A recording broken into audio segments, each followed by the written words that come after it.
Hi everyone.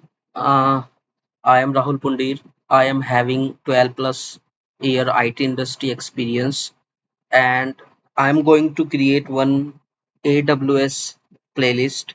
This is my channel name EasyTechCode where you will find every day some AWS concept videos. So in this video I am going to cover all the all or you can say maximum concept which is used in IT industry. So this playlist is very useful for the students, freshers and professionals who has not experience of AWS.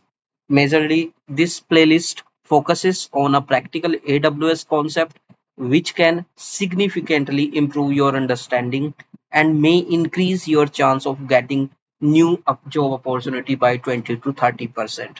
So what I'm going to cover in this playlist, I'm going to cover the real world use cases and I'm going to explain concept in very easy way, right? So for getting the update of my videos, you can subscribe my channel.